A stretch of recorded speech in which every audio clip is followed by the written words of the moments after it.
Welcome to Business Decoded with Ronnie Spellman. We crack the code so you don't have to.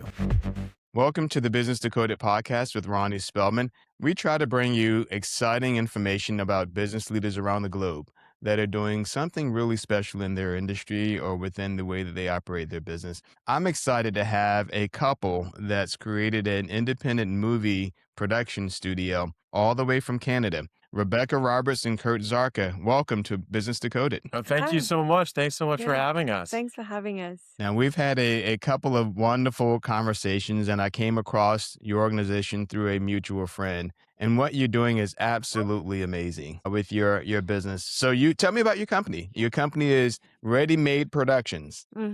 Yeah, so Yeah. our company's ReadyMade Productions. We're an independent studio. We have tried to fully integrate our company so that we're able to take a concept from idea all the way to audience. So we've built out our infrastructure here in Calgary because it was just the perfect place. Not only is it visually stunning, but has incredible crews. We have access to high quality equipment and things like that, like Panavision and all. We have access to it. But on top of that, I also know that with the tax incentive plus the dollar the way it is, it just makes for a really great environment to be shooting on smart budgets. And so that's what we've been doing. And so we've got a slate of 8 movies and 2 limited series that we've Wow. been developing over some time.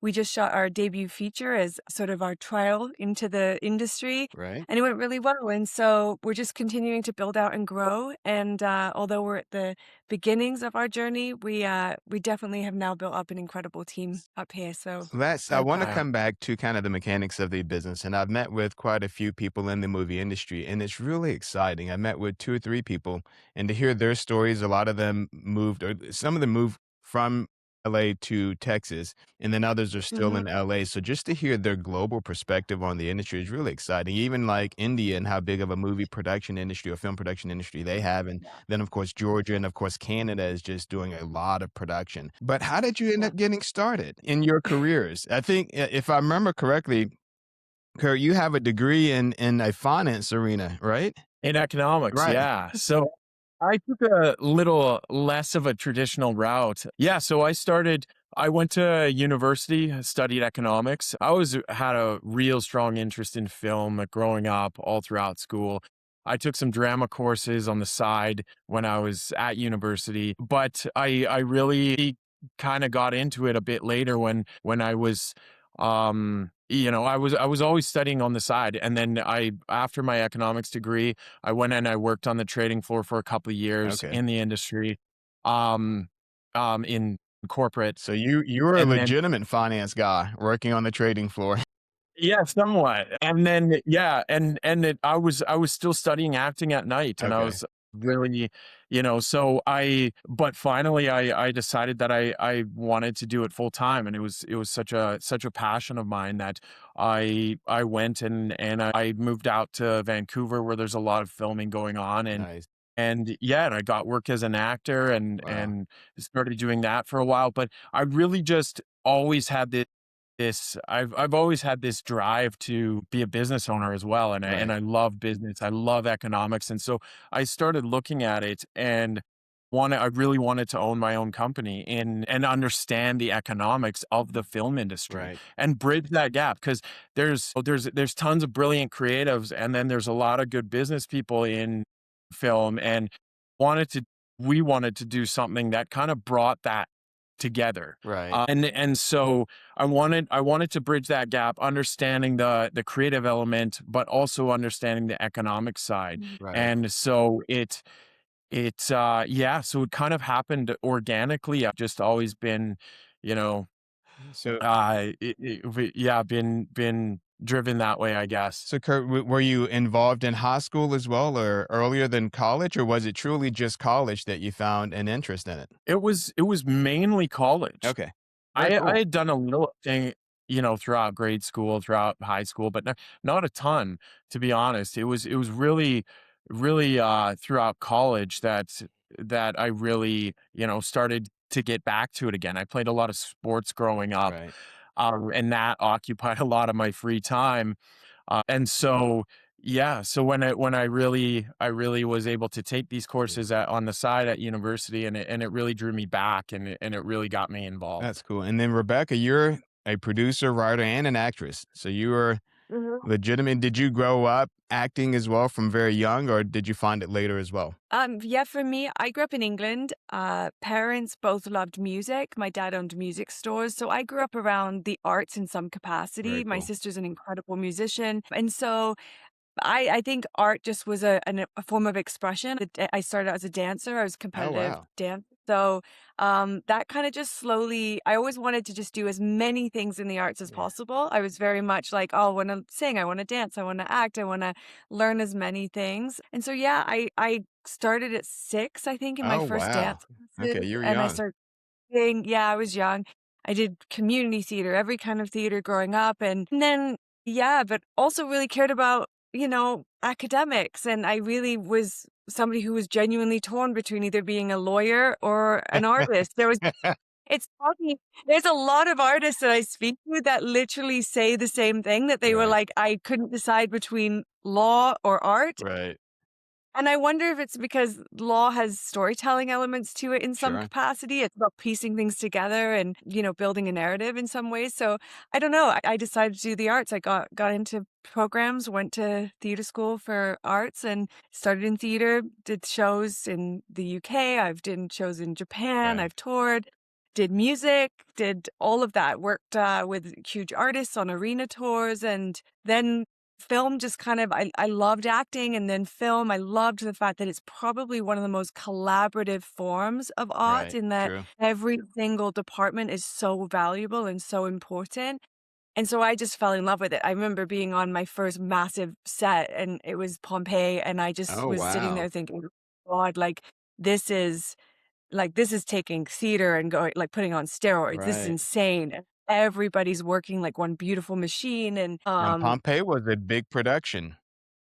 it was my first, it was funny. I was in England. My parents actually had immigrated to Canada. I came over and auditioned while I was here. Very random story. Right. I got an agent there. Anyway, Oh, no, we wanna hear that story. That sounds interesting. well, it was really what an agent that I had from when I was in theater school, Okay. who repped me because I lived in Canada for a bit. That's how I have my citizenship. And then I went back to England to do shows in London. She just happened to be at this show at the O2 Arena. They were doing like the largest opera that had ever been put on in an arena Wow. form. Somehow I was in it. I was a dancer, and she was in the audience, and she used to be Wow. my agent. And then she was from Toronto, and she knew the choreographer who had hired me Right. in London. Just such a That is random, cool. yeah, and so then when I was coming to visit my family, she said, "Well, why don't you just start? I'll rep you if you want in Canada, if you ever want to audition when you're here." And she got me an audition for Pompeii. I went in thinking, well, I've not really done much film, and Right. so I didn't really expect anything, and then I booked it. It was my first job, and it Wow. was a like 200 something $1 million movie. I've never been. I had to learn stunts, and they were doing the whole thing. I was watching Kit Harington with 2 swords in Amazing. rehearsals doing crazy things. He's brilliant at that, and So, Rebecca, you've mentioned so many things just in those 2 moments of speaking that are great business stories, and there are a couple things. One is the storytelling, which I wanna come back to, but the other part is that you never know when that opportunity will come, and yeah, and being ready for it. So the idea that you would see someone at an event that you had a prior connection with, and they helped to yeah, introduce you to someone else and represent you that got you into one of the biggest movies ever, it's just amazing. yeah, You can't plan that, right? You no, can't really storytell or map that piece out. It just sort of happens in life. But being ready yeah. for that moment is the key part. Yeah, and honestly, that's the thing that we've learned is like it's also just knowing what you want. Like Right, I was at a point where my body was, starting to I'd been dancing in arena shows. I was starting to feel the fatigue of my body being like, right, I can't dance forever. I was starting to feel that. And I knew I wanted to do film. And so it just was like one of those alignments of like, I had already sort of wanted to do it. I was wanting to get out of just theater, even though I love theater and I would do that for life if I could, and it was just that, yeah, you're right. It was just synchronicity and Right. timing and all of this, but matched with a desire to move in that direction. So I was Absolutely. able to say yes. And I think at that time I wasn't afraid as well of the idea of sometimes you have to move for the job. I love Right. London. It was my Exactly. favorite place. But Toronto at the time was doing all the big blockbuster movies. There wasn't a ton of international productions filming in London at that time. Right. So it was just me also thinking, well, what's the harm? I'm going to go and give it a shot. And if it doesn't work, then Right. I go back to Right. doing what I was doing.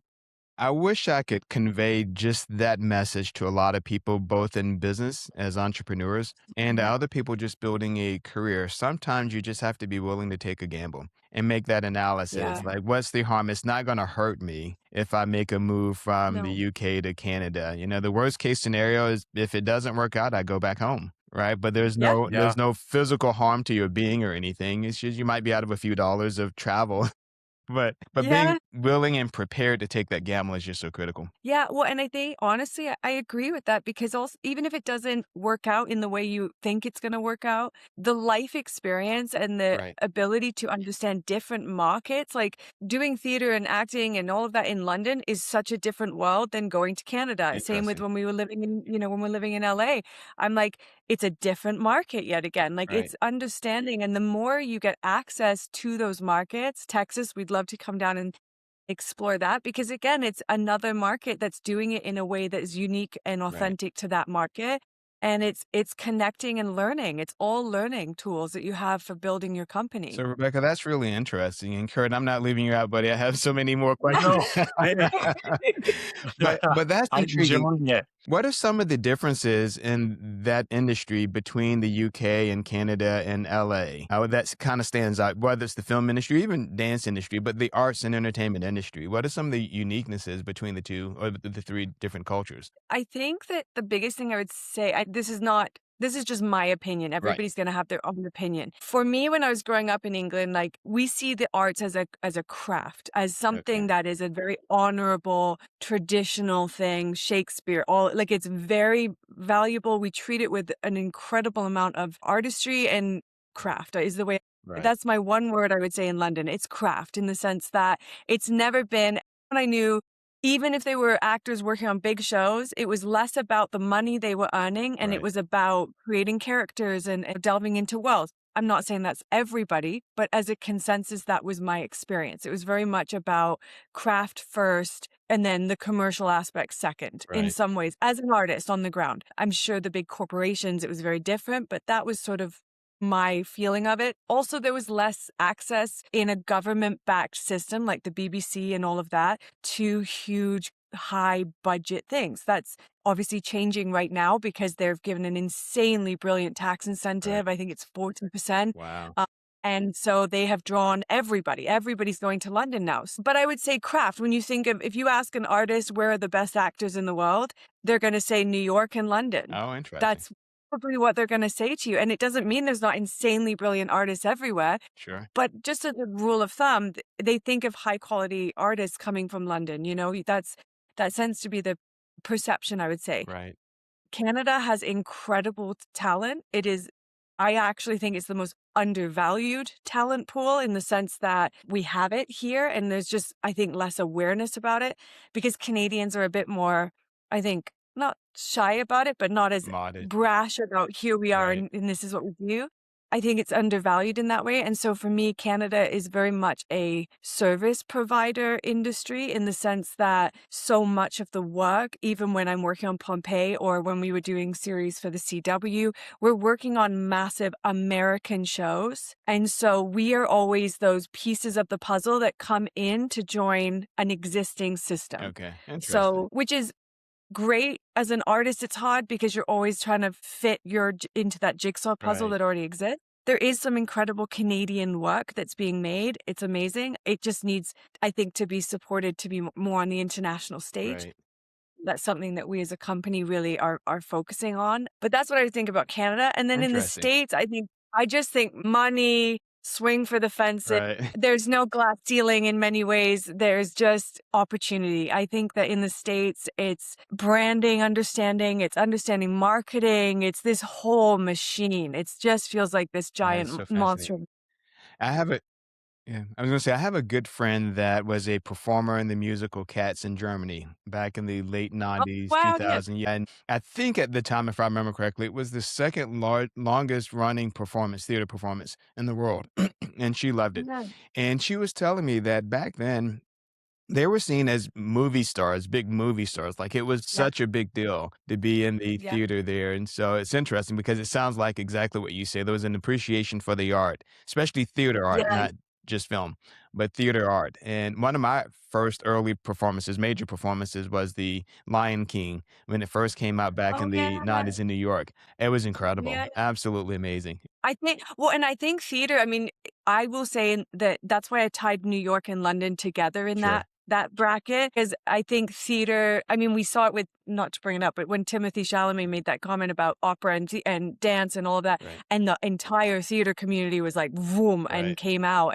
And I think stuff like that just shows you the power of that world and the Absolutely. respect. When we were doing our premiere in New York for Brother, I mean, we had a bunch of Tony winners and Wow. people, artists that work on incredible plays, and there is a ton of respect in New York as well as across the country, but for Broadway and for theater actors and for what they're doing. I think It's amazing. that's also kind of, it mirrors London a little Yeah. bit. It's kind of its own thing. Now, theater, the fascinating part about theater, and then I want to get into more of your business about live theater, unlike Mhm. film, is that there is no editing that happens in live theater. Oh, It is a lot of work. It's remembering yeah.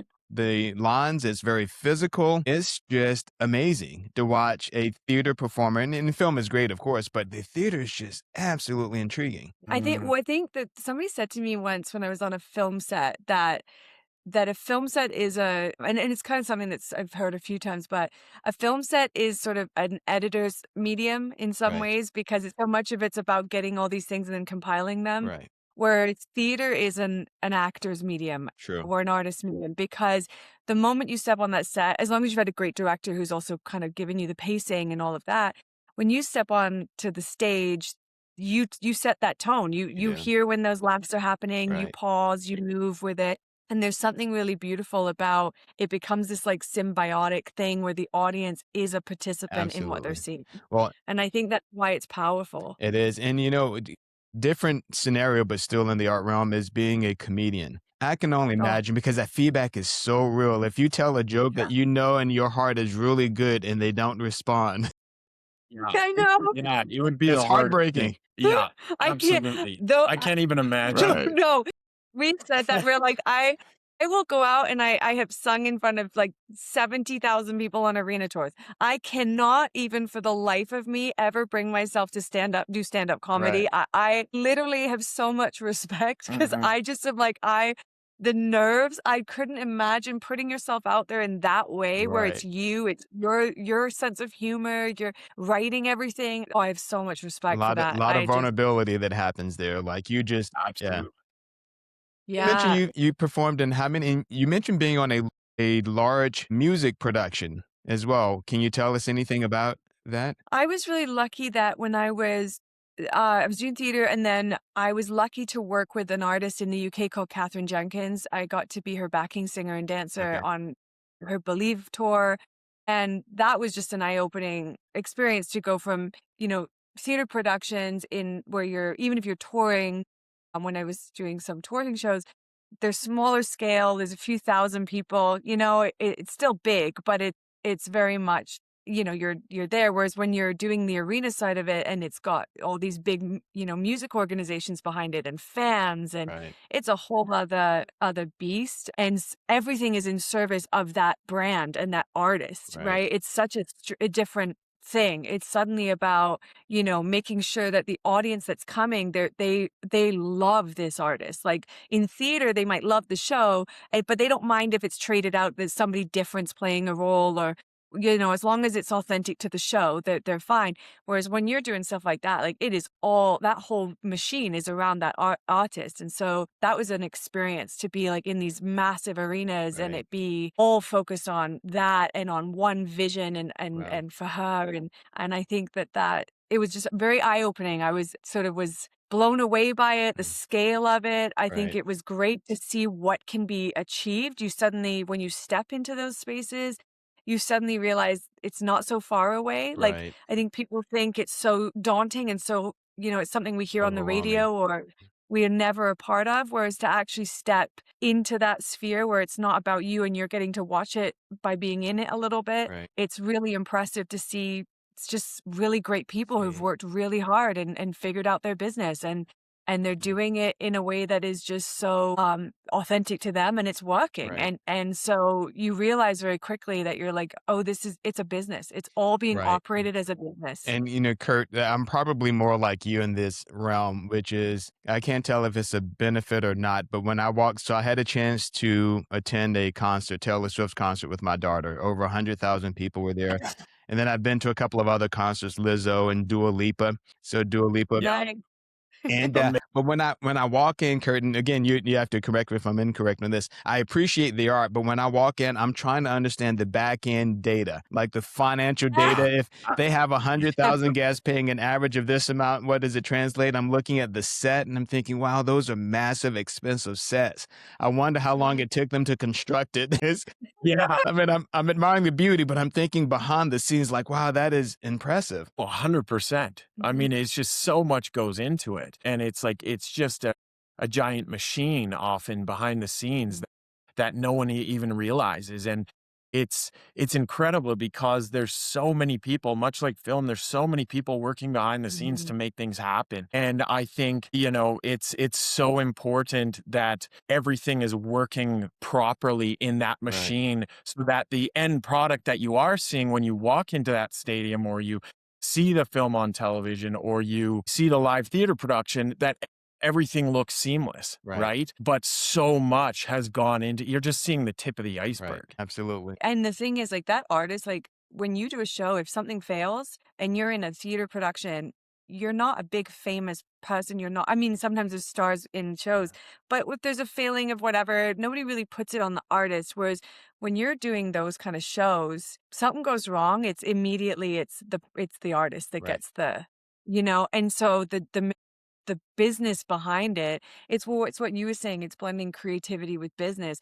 Got to have strong business people behind it, making sure that that machine is working like a I well-oiled totally agree. machine. No, 100% agree. And I'd like to delve more into that in a few moments. So I want to talk about how and why you started your business. But before that, you mentioned the idea of storytelling and the difference, maybe the similarity between going into law and going into the arts or acting. But one of the things that I found on the business side, the idea, so for a lot of CEOs, that CEO, or even like a family elder, like the grandfather that's good at having the family around the dinner table and telling the stories that happen in their life. That storytelling piece just within business helps to make executives more effective because they're able to tell the story of their business. They're able to articulate why an investor, for instance, should invest in the business. It's more than just the numbers. It's about building that trust through storytelling. It's here's our product, here's why we do it. All of that is storytelling. And I can't undervalue to business leaders the craft of being able to tell and articulate a good story. They talk about elevator pitches. That elevator pitch is essentially a storytelling opportunity, but in a very short format, right? Yeah. Absolutely. Yeah. 100%. Well, and it's same with when I think about with our shows, when we're discussing, when we take our projects to people, I think sometimes you want to tell the story of this is the exact story we're telling. Here's the plot. Here's the whatever. And I'm sure it's the same with business. Everybody goes in and, well, we know that when we go in with investors and instead for us, we're always like, why are we telling this story? Right. Like at the end of the day, it really comes down to a human True. connection and a human element of before we even get to the story, like we've got to align on the why and make sure that this is even something that we feel is going to work because, for us, you don't just, we could just make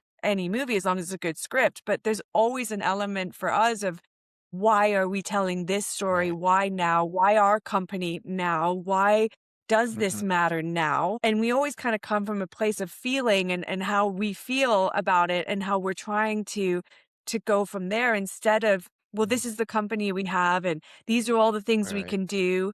It's very much about for us, how can we articulate why we're doing it and what our core values are and make sure that there's an alignment there. And then if there is, then we can start talking about the business model and about how we're trying to achieve it. Well, and that's an interesting point. It's So they can read your script. They can probably read the summary of your script, but what you just mentioned is how do you convert your movie idea into explaining to them and building that connection so that they understand the why as it relates to them. Out of that, though, you made me think of an interesting point is how do you read the room? Let's say you're in a boardroom with 5 or 6 investors. You have your idea of a story in your movie that you really like. There must be an art, probably storytelling art, but making that transition from here's our product and here's what we need to tell this audience so they can connect with it. Like, what does that feel like on your end? Well, I think we make a decision about depends on who's in the room. That's Right, the thing. exactly. Like I we have that know conversation. who you're pitching to Yeah, is number Right, one, yeah. right? Because different people, based on their involvement or if they're an investor, different people are looking at it for different reasons Yeah. sometimes, right? And I mean, I love to lead with if the business has to be strong, right? right, The business absolutely has to be strong, and so does the creative. Like both sides have to be working equally as well. I don't believe that, or we've had many discussions. We don't believe that, you just have great creative and no business behind it and you're going to have a success, or great business and no creative and that'll be a success, right? Mhm. We really focus on having both pieces be very, very strong. But initially, like when we're getting in those rooms, the business has to be sound. And then, like Rebecca said, why this story? Why now? And why is our company telling it? When right, we also, I think sometimes what I love is when we do a meeting with, say, we've been in talks with a network right now about our series that we have. I basically talk most of the time because once we've gone beyond the investor stuff, it's me. They want to know where's the story going? How's the story going to build? Where, can we have longevity? Is it going to have an IP that's going to be franchisable? Is it going to be something that we can do? It's all of those pieces that typically falls to me. But then there's times when we go in and it's just money. right, And when it's just right. money, then it's like we bring in Kurt and then we even have Bruce as an advisor who's Nice. older. And sometimes it's like we want people to see that it's not just us sometimes. They need to see that there's a full team behind this too, right? So it depends on who that person is. And we always have those conversations and go,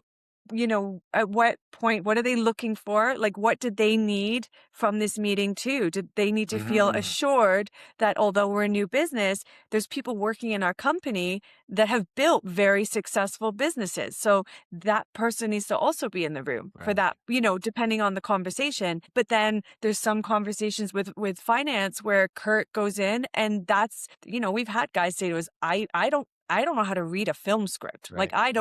I don't, that's not what I do. Talk to me about, all of the ROI and the waterfall and like all of this stuff. And then that's where Kurt just kind of steps in and does all of that.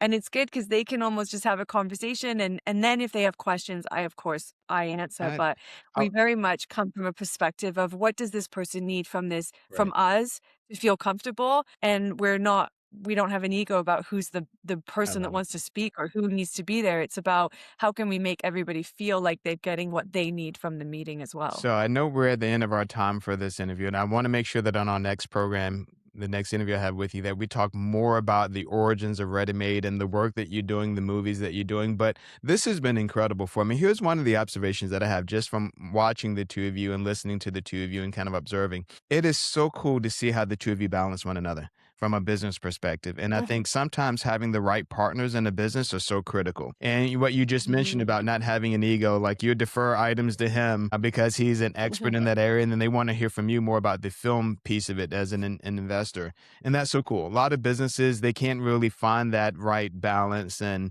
it gets hard when you have a team working together. But finding that right business partner is so amazing and critical. You balance that well, the two of you. Oh, Oh, thank thank you you. very Yeah. much. I mean, Yeah, we knew from just looking at other businesses that are successful too, we knew that you can't know everything. You Right. can't do everything yourself. Where we've, I think, excelled is we call it like the round table now, the ready-made round table. Nice. It's about let's sit everybody at the table that's brilliant at what they do and let everybody who excels in that department have the floor and defer to that person. But at the end of the day, when it comes to you and I, we made a decision from day one, which was if he and I are ever split about something, if it's a business thing, he vetoes me. If it's a creative decision, I veto him. And we Interesting. always make that decision that because at the end of the day, if people are getting into business with us and working with us, whether it's crews, whether it's creatives, whether it's investors, they're coming on because they know I run the creative, he's running the business. Right. So at the end of the day,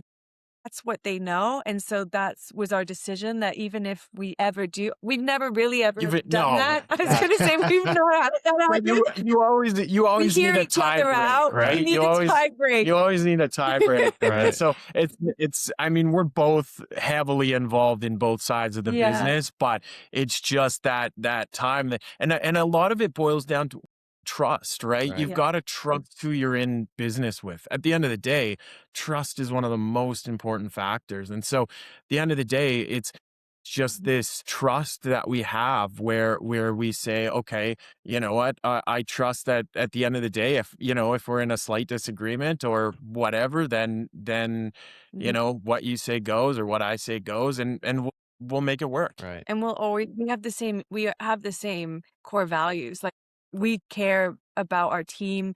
We believe that leadership is to be of service to the team. Believe that the company has to take the priority over ourselves. So I think the thing is too is I know no matter what decision ever gets made, I know that that's always going to lead the decision more than personal, Right. feelings. It's always going to be about what is the best for the company, what is the best for the investors, what is the best for the creatives and the crew. We're always going to operate from that place. So that's also what, we have so much respect for that. So Right.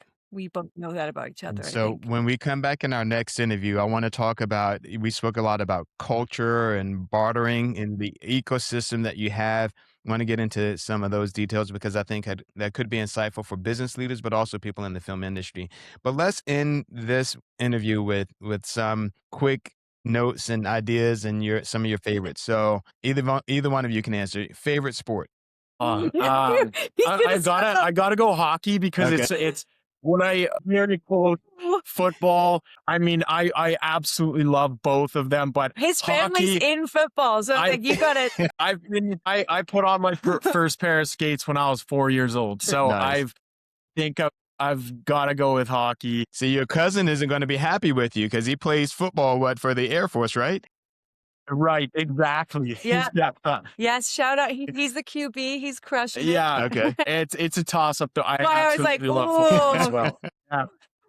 Football and hockey Controversy. are my two go-tos. Too funny. He's just not going to be invited to the games now.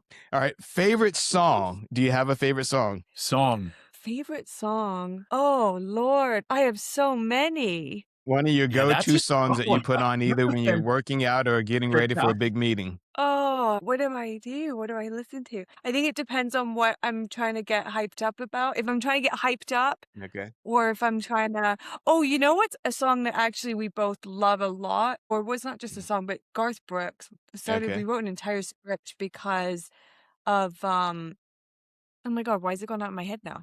What's the song called? If tomorrow never If comes. Tomorrow Never Comes. Okay. Literally, like, I don't know why, but my uncle, who's passed, was sort of that very Irish, like would sing all the time, even though he could not sing. He was a police officer, but he just loved to sing. I hear that song and I think it's because I remember hearing him singing that song. And that's one of those songs that's just got more of a nostalgia, and I hear it and it just immediately makes me go, like, take a breath and go, oh yeah. And I can almost hear That's him cool. singing a little bit. Right. I think that's why for me, that's one of those songs that, stays with me. Right.